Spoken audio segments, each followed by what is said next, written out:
Hey guys, Drifter here. Welcome to Black Ops Cold War in Depth. In today's episode, we're going to be reviewing the FFAR assault rifle and talking a whole lot about why it needs a buff, because unfortunately the FFAR is just not a very good assault rifle. It works well enough up close, but will probably be outclassed by SMGs, and it struggles at medium and long ranges and pretty much everywhere else. I do like the fire rate on the weapon. It's really fast, it's forgiving if I miss a few shots, and sometimes I can surprise people in close quarters combat with all the DPS output. I can kind of run up on them and blow them up really fast, much faster than they would expect, but that doesn't really make it a good gun. I think that the FFAR is well in need of a significant buff. I've got two little shout outs for myself before we jump into the stats. I'd like to pump my own Twitch streams and my second channel. I stream on Twitch almost daily, about 6 times a week, and I made a second channel for shorts for gaming, which is like 15-second videos that are fun, like the one you saw last week in this channel. Also, you can use my creator code DRIFTOR in this or the Warzone store. It has to be all caps and the O is a 0, like a number pad 0, which does make this video sponsored by Activision. But now that that's out of the way, let's talk about the stats on the FFAR. The FFAR bullet velocity is 625 meters per second, which is average for assault rifles and overall pretty good. I'm going to be saying a lot of negative things about this weapon today in a lot of places where it's lackluster. Thankfully, the bullet velocity is not a problem. It'll feel like a normal hit scan at almost all of the ranges that you want to use this weapon. Speaking of ranges, the maximum damage range is 38 meters. This is tied for the worst with the AK and the Groza, and was actually recently buffed up from, I believe it was 21 meters before, so it was significantly worse. I do want to say that 38 meters is good range for Call of Duty in general, and for Black Ops Cold War. There's nothing really wrong with the range, but there are other assault rifles that just perform way better than this, and in the case of the AK and the Groza, faster times to kill with less recoil at the same range is going to be much more appealing. The damage per shot is very low at 27 up close, decreasing down to 23 at longer ranges, or really anything past that 38 meters, and for those of you that have been watching in depth for a long time, I don't think you've even seen numbers this low. This is much weaker than most submachine guns. This is a very, very small amount of damage. It's the least damage per shot of any assault rifle in the class, and it's going to feel like a pea shooter because you're going to get a lot of hit markers because it takes 6 to 7 body shots to kill. I'll say that again, it could take 7 shots to the body to kill somebody. And even if you're getting all headshots, it could still take 5 shots to kill to the head. So you're just going to have to get used to that hit marker sound. Even though the actual time to kill isn't the worst thing ever, it's going to feel pretty rough. The headshot damage multiplier, by the way, is the standard 1.4x. Thankfully, that is at least normal. And I probably shouldn't, but I do often go for FFAR headshots to try and kill faster. I feel like I really need to hedge that time to kill advantage on this one, so I'm going very high risk, high reward for headshots. I do think headshots are super worth it if you notice that the enemy's a little bit weak. If they're not quite at full health on this weapon, headshots are definitely going to be your friend. It would be nice to be able to put a higher damage barrel on this weapon, but I can't deal with all the extra recoil. Unfortunately, the Tiger Team and Task Force barrels and all those kind of fun things all require additional recoil to be added, both horizontal and vertical, to assault rifles, and this gun kicks so bad I would just never hit anything. I'd be better off hip firing, so I do avoid those and stick with a slightly lower damage. The FFAR rate of fire is really nice at 900 rounds per minute. That is the fastest in its class. I don't think it's the fastest in the game, but it still is a very fast rate of fire. It's going to feel very good. It's going to feel like a bullet hose, and if you do miss your shot, since you have the faster rate of fire, it's easier to recover from and get back on track with spraying.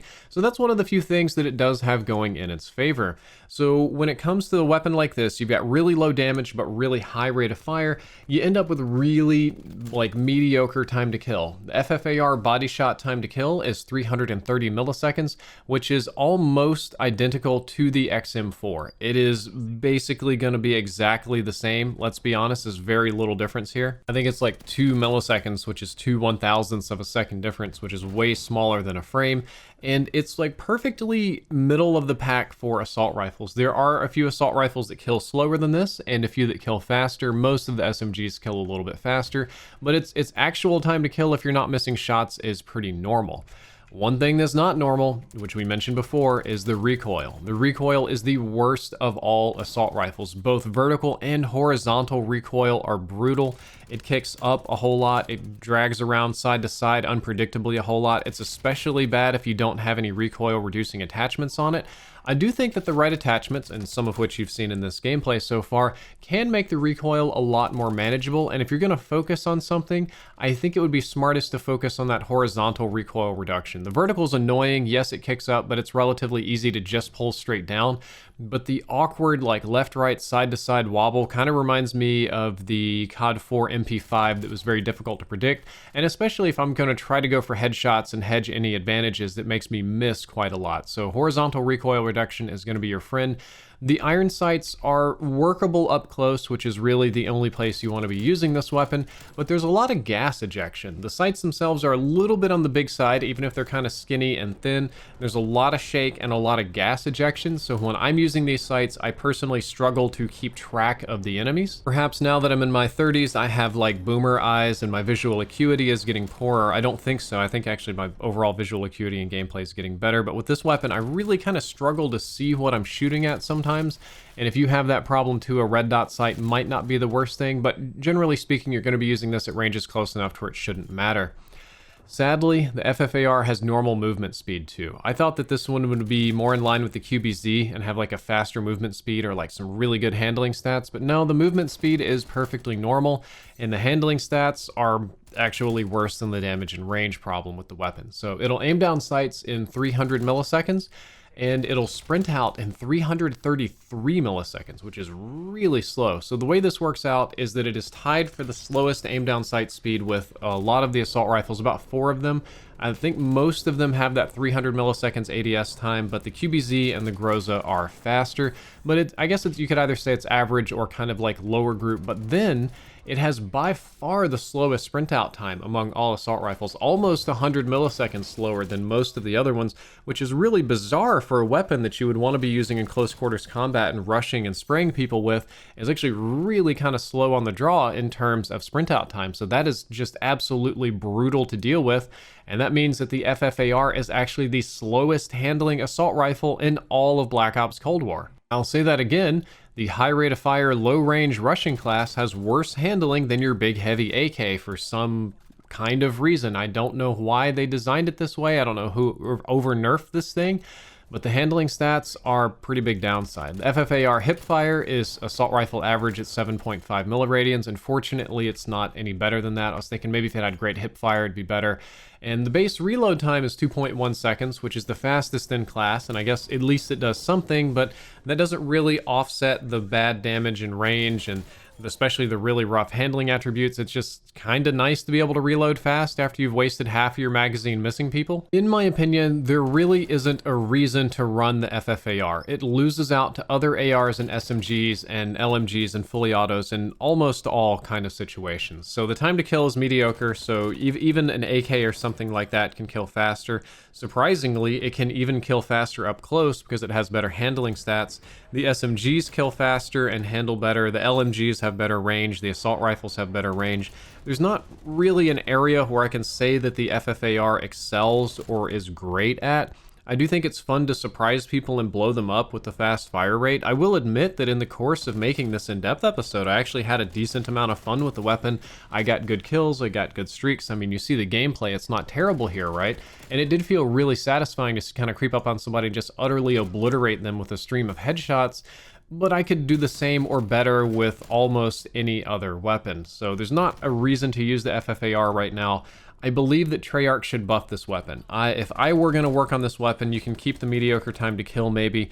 I'd probably add maybe a bigger headshot multiplier, or what would be really fun is to give it tighter hipfire and better handling attributes to make it more SMG-like. It'll have like assault rifle run speed, but maybe SMG or tighter than SMG hipfire, so you can use it like a hipfire AR, or maybe a great sprint out time, just something like that, because right now there's not really a good reason to use the weapon, except for in Warzone. I will say the FFAR is actually a lot stronger in Warzone. For whatever reason, it's got a very competitive time to kill in that mode. It still has massive recoil problems, but you can mount it, and it kind of fills a role like the AS Val or the Groza or the MP5. It blows up people really fast in close quarters combat, especially if you're getting headshots, but that's another video for another day. For now, let's talk about my recommended classes. The class that I had the best luck with, the best results, was roughly the same one that I made for the QBZ, which is the movement speed, like high mobility class. I put a suppressor on the FFAR because I just badly need to stay off the radar. If everything is to my disadvantage, I don't need to draw attention to myself. I chose the regular suppressor instead of the agency suppressor because it has less downsides. I'm going to use the ultralight barrel to increase my strafe speed. It's going to stalk left and right a little bit faster. Bruiser grip gives me a whole variety of movement speed, sprinting speed, shooting movement speed. All those kind of things are very nice. I run the biggest magazines I can because I'm going to empty them super duper fast. And then finally, the airborne elastic wrap. If I were going to change something on this class, I might be willing to part with the bruiser grip in favor of a stock or perhaps something that helps the sprint out time. But I just kind of decided to bite the bullet and eat the sprint out time and go a little bit more like ADS and strafe heavy. I got the overall best results with this simple 5 attachment class, loaded down with perks, treated it more like an SMG, and just ran around and hosed people. It did work, but there were other things that I could have done that were better. And then the next class is probably the more standard, like, recoil reduction class that you've seen a lot on in-depth. Put all the attachments that I can on there. I like the microflex. I'm not going to be using this at long range, so there's no need for any longer sights.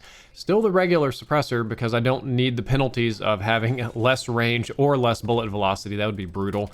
I use the reinforced heavy barrel, which gives me additional range and bullet velocity. Kind of nice. Penalties aren't so bad. Field agent grip to reduce recoil. Salvo 44 round fast mags, so just the biggest mags I can get.